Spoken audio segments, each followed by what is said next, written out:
Hi everyone, thank you so much for joining us this afternoon. I'd like to introduce Jay Sly, Chief Business Officer of Ligatrap Technologies and co-founder of Illuminate Bio. Jay has over 25 years of experience in biomanufacturing, spanning across R&D to clinical production. Jay has established a wide network of collaborators in the bioprocessing industry, including patent-holding biopharmaceutical companies, contract research organizations, and contract development and manufacturing organizations. Jay also collaborates with industry event organizers worldwide as a corporate mentor in the Delaware and Maryland incubator startup programs and has been a member of numerous biotechnology organizations. I'll hand it over to you. Thank you, Ashley. Welcome back, everyone. Thank you for joining us in our last session of Manufacturing Strategies. It's my pleasure to introduce Dr. Regnier of Novilytic. Dr. Regnier held the J.H. Law Distinguished Professor of Chemistry position at Purdue University, and he has co-authored 306 peer-reviewed publications in the fields of chromatography, proteomics, metabolomics, and holds 47 patents in analytical and diagnostic sciences. He is considered by many to be one of the godfathers of protein HPLC and UHPLC. Fred, please welcome.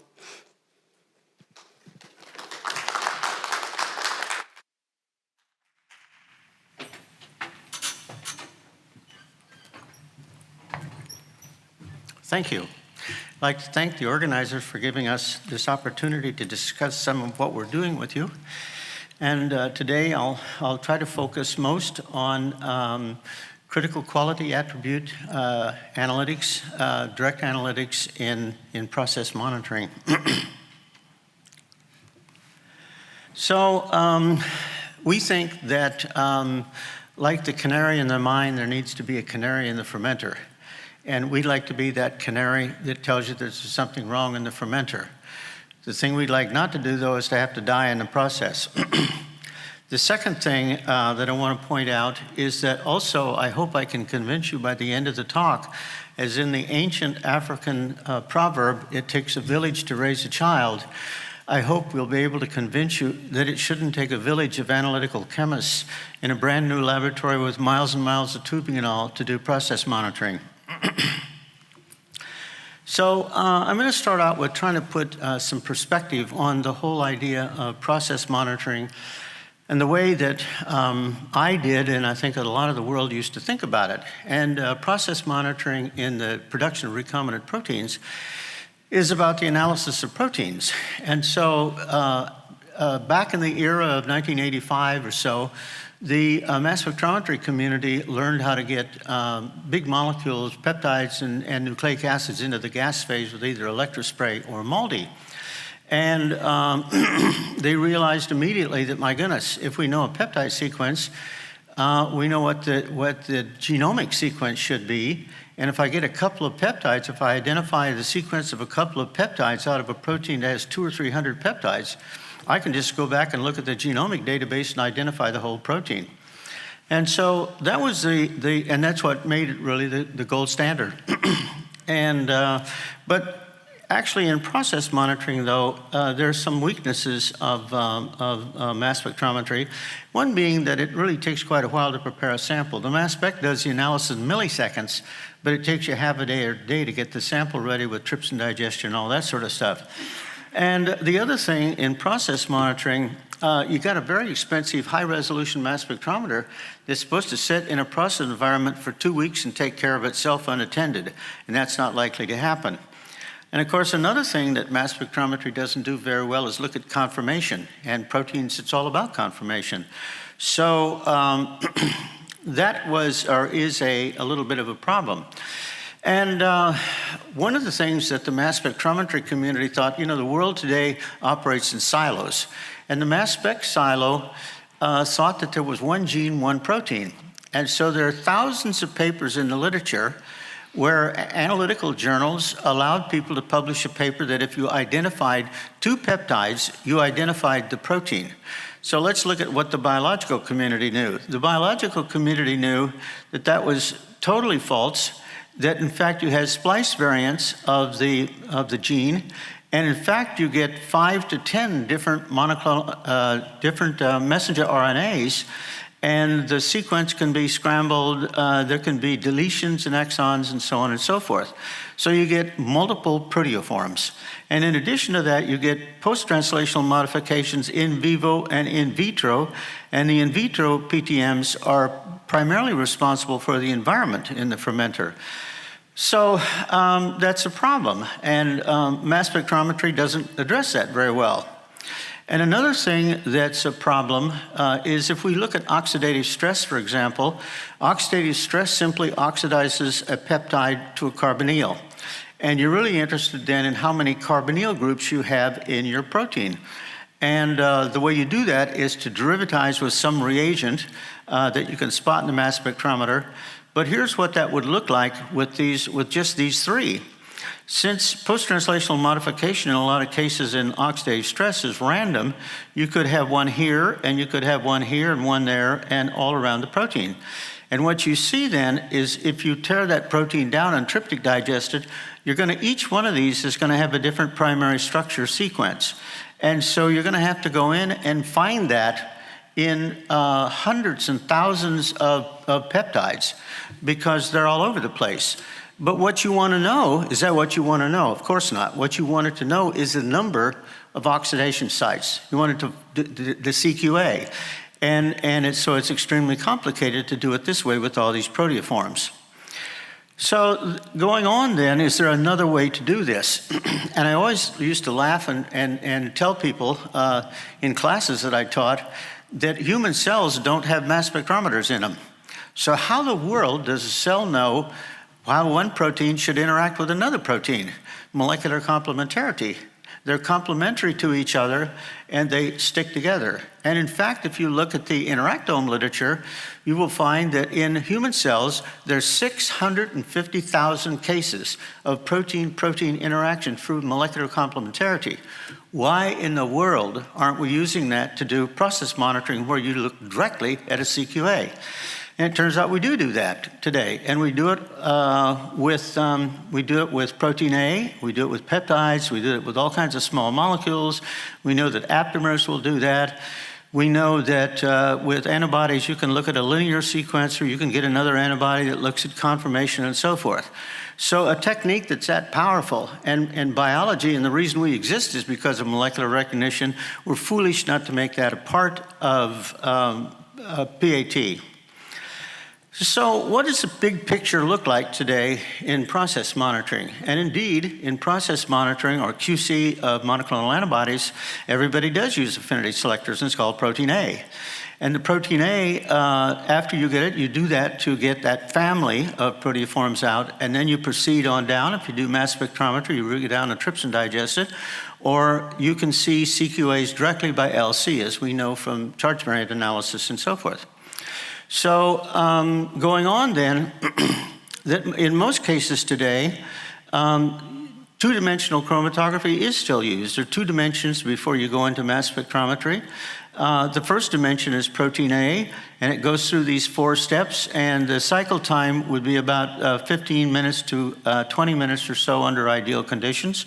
The most negative feature of this is that you have to use strong acid to get the monoclonal antibody off the affinity column, in which case you denature the monoclonal antibody and it has to refold after you desorb it, and it doesn't always. And in fact, you get aggregation and artifacts, and it means that part of what you recover is artifactual, and it's not the same as it was in the initial sample. We are also doing conventional chromatography that shows critical quality attributes, one of them being charge variant analysis, the other being size exclusion to look at aggregates. And so there's that, and then on the mass spectrometry side, you do trypsin digestion, PNGSF, and so forth to do bottom-up proteomics. And so I've talked about some weaknesses that mass spectrometry has in process monitoring, but chromatography does too. And what would those be? Well, in chromatography, if I wanted to see this peak and this peak, I have to wait all this time for the thing to come out of the column.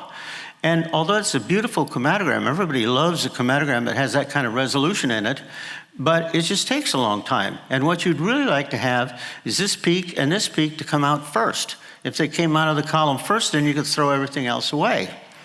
And we do that. And what we do and what we've been playing with for the last 3 or 4 years is this whole idea of taking the affinity chromatography sorbent, like a protein A, and incidentally, porose and the dextran-based cephorose and so forth have little tiny nanoparticles in them that are fused together. We take that nanoparticle itself, which is about 50 nanometers in diameter, and use that to be our affinity selector. And we call this little thing a sequestron. The sequestron has it's 1 to 4 million molecular weight dextran, and to that we ligate an affinity selector. It could be protein A, a peptide, aptamers, antibodies, whatever you want, and it will bind the analyte. And that's wonderful, but I haven't told you anything about solving that chromatography problem. So how do we do that? Well, one of the things that you can see here is in most size exclusion chromatography columns, a molecule, the sequestrin, is too large to penetrate into the pores. So as a consequence, it moves through the column at higher linear velocity than all the small molecules that do penetrate. So if I came along and injected this sample first and then behind it injected the selectron, the sequestron would go through this sample, and as it went through, it would sequester all the analytes and strip them out, and they'd be on the surface of this particle.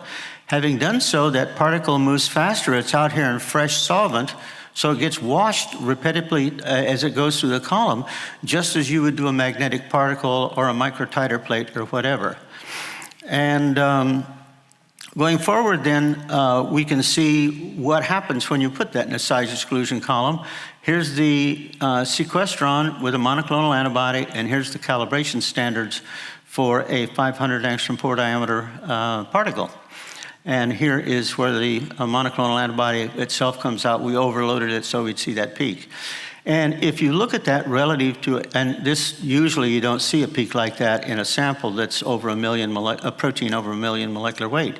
And if you look at plasma, you see that 99% of all protein come out before the sequestron and whatever the analyte was that you bound. And then if you look at the calibration curve, here's the calibration curve. It does not extrapolate to 0 because there's a little fluorescence in the nanoparticle. And here we see the nanoparticle then as it's going through the solution, binding analytes as it's going. The sequestron is only 10 to 20 times the size of the monoclonal antibody, so it's molecular. And it experiences Brownian motion and all those sorts of things. So going on then, the next thing you look at that is really exciting is the business of building a sandwich. And if you build a sandwich, you're getting into and doing the same thing you do in an ELISA. And so all you have to do then is this is the primary selector. In our case with monoclonal antibodies, the primary selector would be a protein A or a peptide or something that binds the whole family, or if you had enough selectivity, you could bind one of the proteoforms. And then you come along with a secondary selector that selects some other feature of the molecule. And what we try to do is to get an affinity selector that selects the critical quality attribute. So now you have the total number of monoclonal antibodies that you've bound here, and then you have also over here a stoichiometry between that and the number of CQAs. So now we're doing CQAs directly. You don't have to go off and tear the molecule apart and get to the sequence, and you run into that sequence problem I described a moment ago. The thing about this that is really exciting is that you get 10 to the 14th, whoops, sorry about that. You can get 10 to the 14th of these particles in a milliliter. They are, this little thing is 1/100th to 1/1000th the size of a chromatography particle. The distance between these things in solution is 100 nanometers, so they're very, very close to each other. And they have all the molecular motion and so forth so that they load very quickly. And if you look at this relative to a microtiter plate and the distance that an analyte has to travel to the surface to be bound, it's very short here. So that has all these really nice features of being able to equilibrate the thing very quickly. And so what we're really doing here is the reverse of affinity chromatography. And the reverse of affinity chromatography is that instead of it being a solid that you have to desorb something from, it's a soluble thing. And one of the things I forgot to mention here is that as you leave the column, as you leave the size exclusion column, you go directly to a detector. And the thing about this then that is so nice, remember I showed you with the affinity column, with the affinity chromatography column, you had to recycle the column. You don't have to recycle this. There's nothing to recycle. Nothing binds to the size exclusion column, so you just sit there and inject, inject, inject. And in fact, in a size exclusion column, most size exclusion columns, by the time this particle is coming out of the column, you can eject a second sample in, so you double the throughput in that column, and it brings the analysis time down to 2 to 4 minutes for each analyte. So going on then, I told you that we do conventional liquid chromatography and MASC, both, and there's a valid reason to do them, to look at charge variants and aggregates and so forth. In these particular kinds, we do this then in a module that we put on site in the top of an LC that has all the valving, the columns, and everything it takes to do that. The preferred liquid chromatograph, and everybody makes a version of this liquid chromatograph, would have 2 pumping systems. One pumping system runs the conventional chromatography columns. The other pumping system runs the MASC column. And the whole business about using a quaternary pumping system, why do you need a quaternary pumping system to run a size exclusion column? The reason is that we introduce reagents because we're doing chemical reactions in the size exclusion column, and instead of dialing in different solvent composition, we dial in affinity reagents and dial in different reagents to derivatize carbonyl groups and so forth. And here then are a bunch of the columns that we make, and they range in size from as little as 100 nanometers, 100 microns in size, for very, very small samples. If you're looking at developing a process with a fermenter, little fermenters that are 1 to 10 mils in size, you can get by using a microliter sample.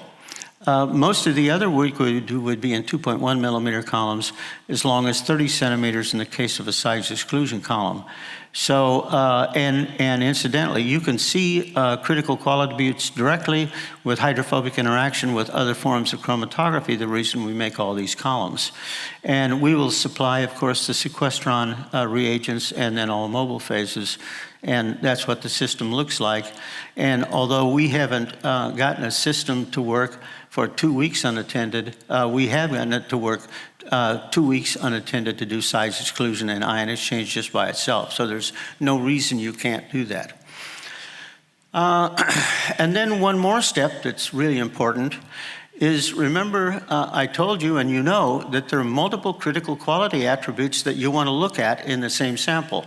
So if this is the sequestron, and this is protein A, let's say, so something that sequesters the whole family, then you'll have a family of monoclonal antibodies here, could be as many as 50. And what you can do then is to come along on that sample and use different secondary affinity selectors, each one of them specific for a given critical quality attribute. And each one of them then would have a different fluorophore on it. So, and it's possible today that most of the companies make, not everybody, but most companies make fluorescence detectors that will analyze as many as 4 different fluorophores. So in other words, you could look at 4 critical quality attributes at the same time, and the time to do that would be 2 to 4 minutes. And what you're doing then is performing the equivalent of multiple ELISAs. And so it has a huge throughput. And these are some of the secondary affinity selectors we use over here, and we're in the process of developing new ones, and some of them even aren't on there. So then going one step further, you look at FRET, and FRET or and time resolved FRET would both be beautiful. With FRET, for example, if you want to look at a monoclonal antibody and you want to know its activity or simply quantify how well it's working, you can come along with protein L and label it here. and then take the analyte and label it here. Both have a fluorophore. This fluorophore, when it fluoresces, the fluorescence from this one will excite fluorescence in this molecule, and so you get the so-called transfer of energy across these two. But that has to happen within actually 90 angstrom or so, or maybe even a little bit more if you use heavy metals. And so that then gets you into this whole business of being able to look at multiple things. You can fluorescent label this to know the total amount of affinity selector. You can then know in the ratio of the fluorescence of these two. If you just want to do straight fluorescence, you can get the ratio of the amount of antibody versus the amount of analyte bound. And so that ratio then tells you right away, if you do that over and over and over again every hour, if it's changing. And so all of this stuff about doing multiple CQAs at the same time allows you to look at ratios. And the ratio tells you whether the process is changing.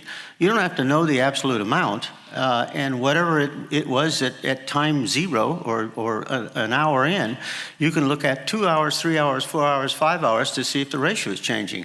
And if the ratio is changing, you generally know what CQA it was that's changing, you know if that's a problem.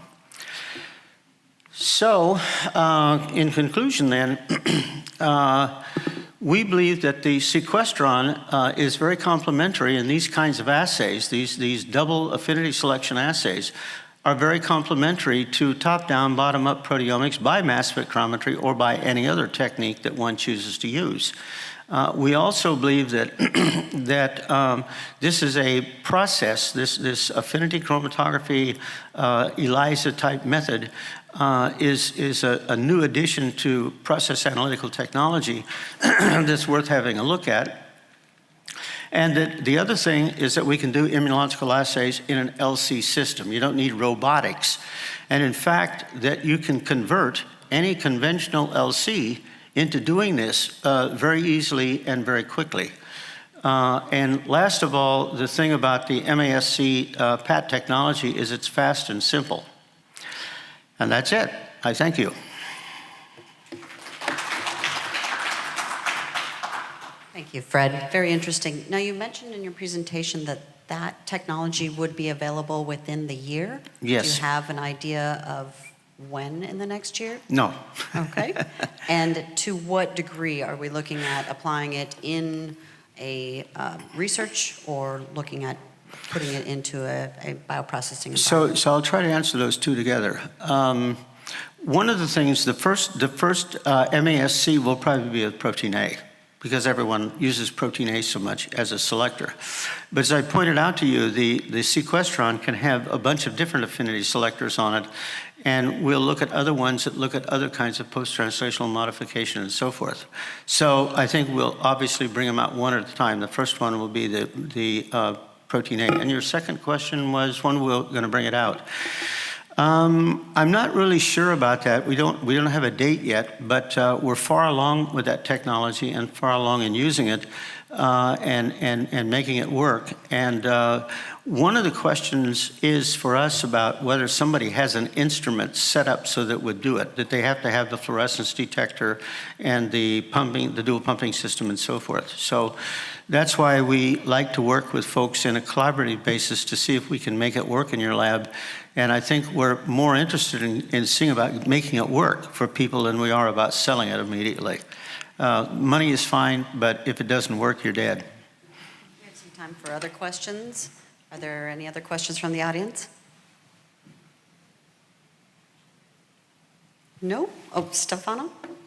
I have one, but it's a little prickly. But you know that it's stemming out of curiosity. Let's give you a microphone because this is pre-recorded for the online. Thanks. I do have a question, but it's as I was saying, is a little pointy. You know, though, it stems out of genuine curiosity. So how can you extend this technology to, say, post-translational modification for which you cannot elicit an antibody, or you know, you cannot avail yourself of a sufficiently selective or strong binding affinity reagent. And number two, even if you can find the right affinity reagent, but say the antibody upon binding the protein A hides the site where the post-translational modification is located, what would be a way to mitigate that? Is it possible to think of, expanding from protein A to other FC binding ligands so that you could have the antibody displayed in many different ways, so you make sure you're not precluding any binding site, perhaps? Well, so this technology actually is no different than ELISA. And people make new ELISA assays every day. So in terms of post-translational modifications, there are huge numbers of antibodies available for post-translational modifications. And one of the ways, incidentally, that we think about using this technology is to use a secondary antibody that we bind or something else and put two antibodies on again as you build the sandwich out to do 3 and 4 layers and so forth.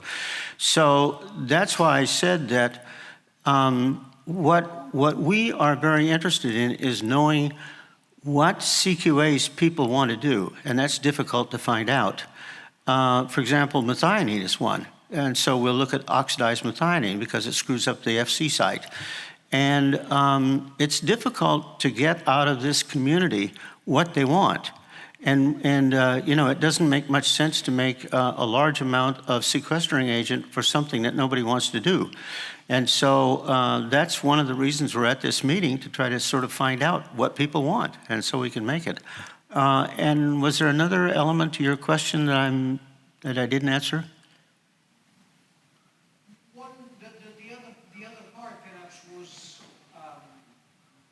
I'm not fully sold on the ability of making antibodies against every desired antigen.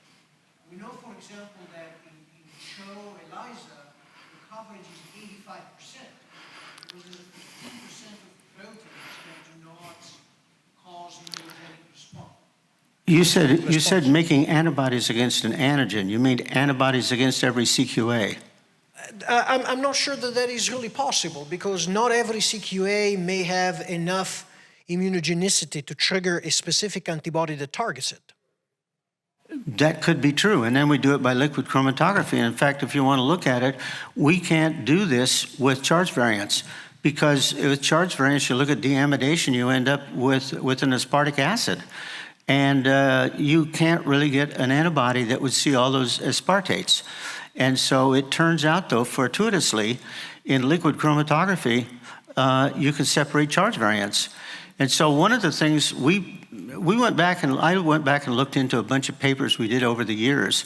And we took a protein, many years ago, we took a protein, and at site 226 in the protein, we substituted every amino acid.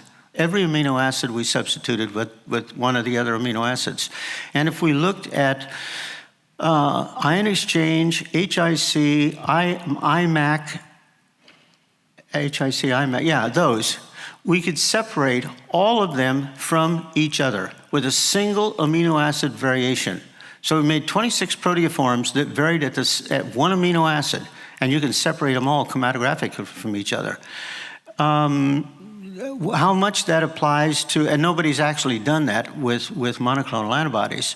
So it doesn't mean you have to do everything, every CQA, by this technique. It's a technique that if you happen to have this selector, it'll really work for you. All right, well, thank you very much, Fred. If you have any further questions, feel free to reach out to Fred in the networking that will close up this conference.